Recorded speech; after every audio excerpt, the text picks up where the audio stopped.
¿Quiénes eran estos galileos que poblaban el país de Jesús? El profeta Isaías había hablado de la Galilea de los gentiles. Nunca fue del todo cierto.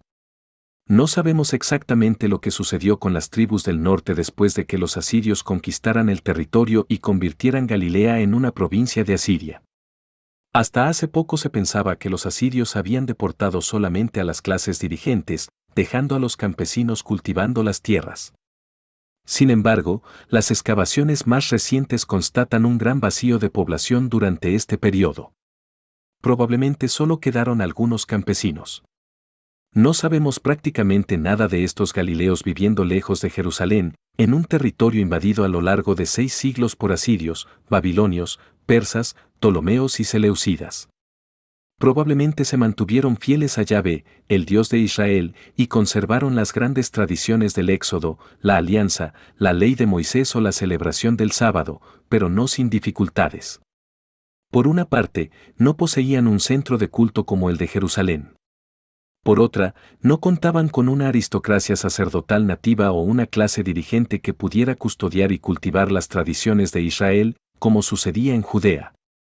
Nada tiene, pues, de extraño que se desarrollaran tradiciones, costumbres y prácticas locales algo diferentes de las que se vivían en Judea. Después de la rebelión de los macabeos se produjo un hecho importante.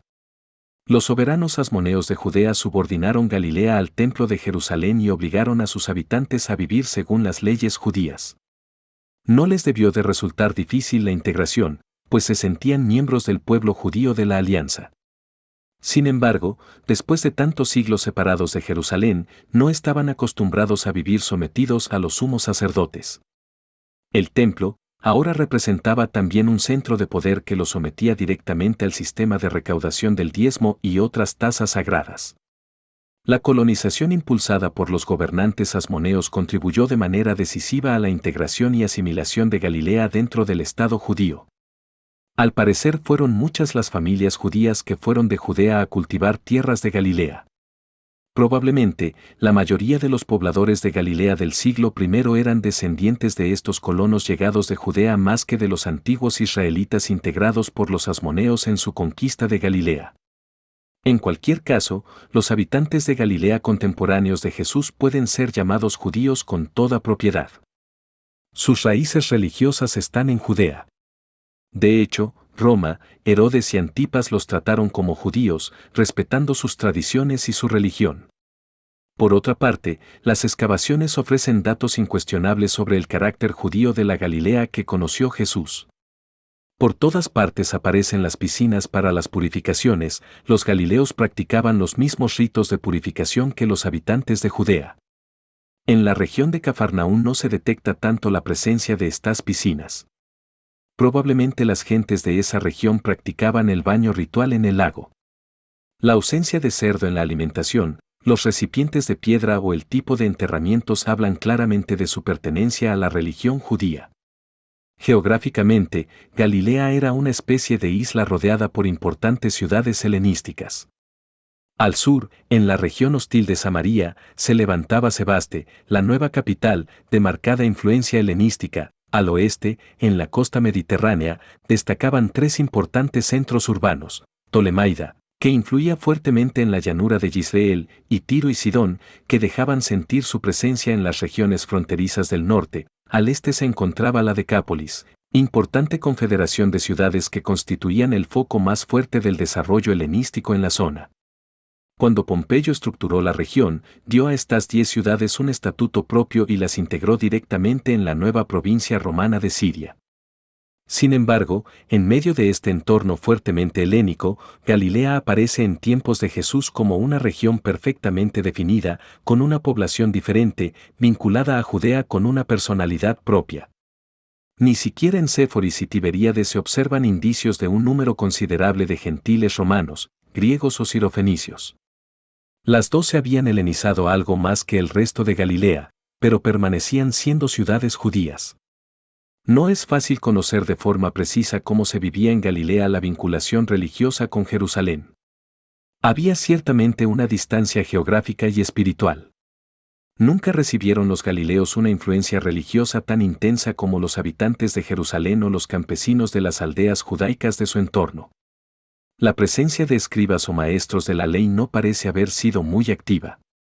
Cuando Jesús y sus discípulos subían a Jerusalén, cruzaban de alguna manera una barrera, pues venían desde los márgenes geográficos del judaísmo de Galilea hasta su centro.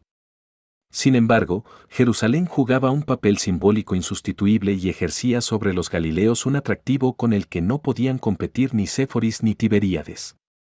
Sabemos por Flavio Josefo que los galileos subían en peregrinación a Jerusalén. Muchos de ellos tenían seguramente abuelos o padres nacidos en Judea y todavía persistían contactos entre las familias.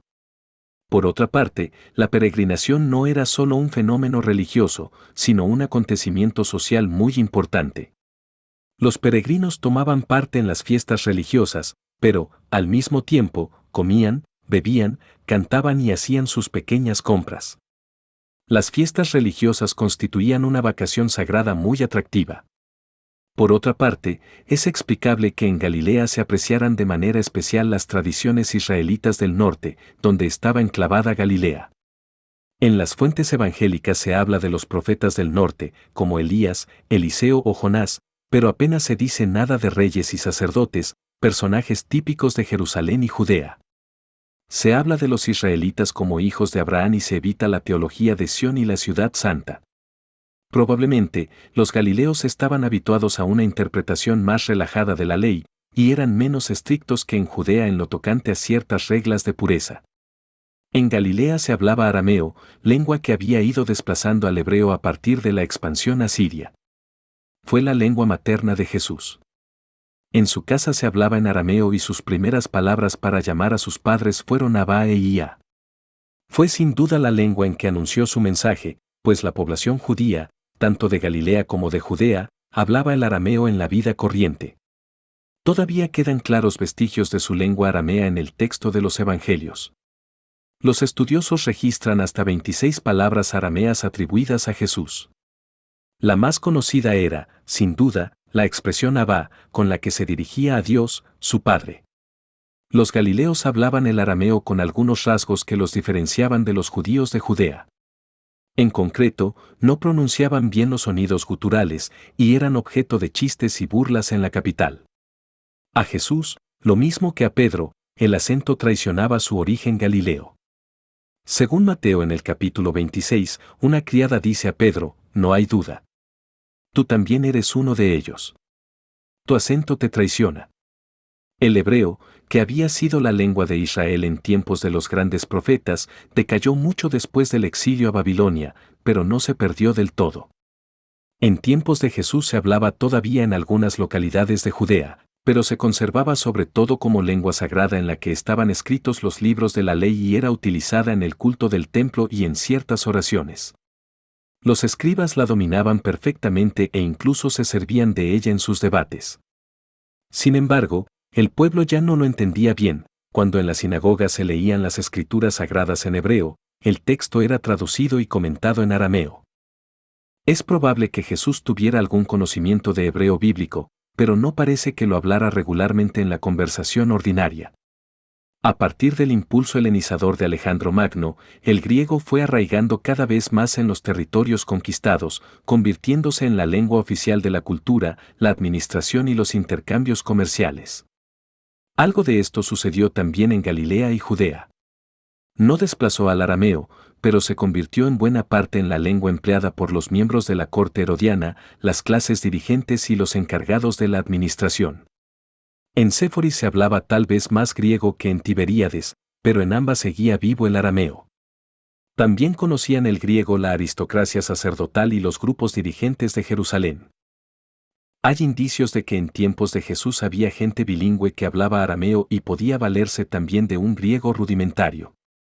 Las inscripciones en arameo, hebreo y griego halladas en la Baja Galilea y en las riberas del lago de Genesaret hacen pensar en una población bilingüe. Se trata seguramente de pequeñas minorías. Jesús, sin duda, hablaba y pensaba en arameo, pero su contacto con la lengua griega fue tal vez más intenso de lo que solemos pensar, sobre todo si se acercó hasta Séforis buscando trabajo. En su grupo de seguidores, algunos hablaban griego. Un recaudador como Leví tenía que saberlo para ejercer su profesión.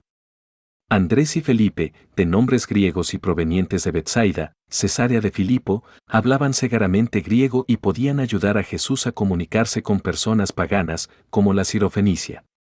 La llegada de los romanos no logró imponer el latín. Al parecer era utilizado exclusivamente por los funcionarios y militares romanos. Así pues, en una comarca tan compleja lingüísticamente, Jesús fue un Galileo de ambiente rural que enseñaba a las gentes en su lengua materna, el arameo. Conocía probablemente el hebreo bíblico tanto como para entender y citar las escrituras, quizás se defendía algo en griego y desconocía el latín. La inscripción que, según Juan capítulo 19, se podía leer sobre la cruz en hebreo o arameo, latín y griego es un claro exponente de la situación lingüística.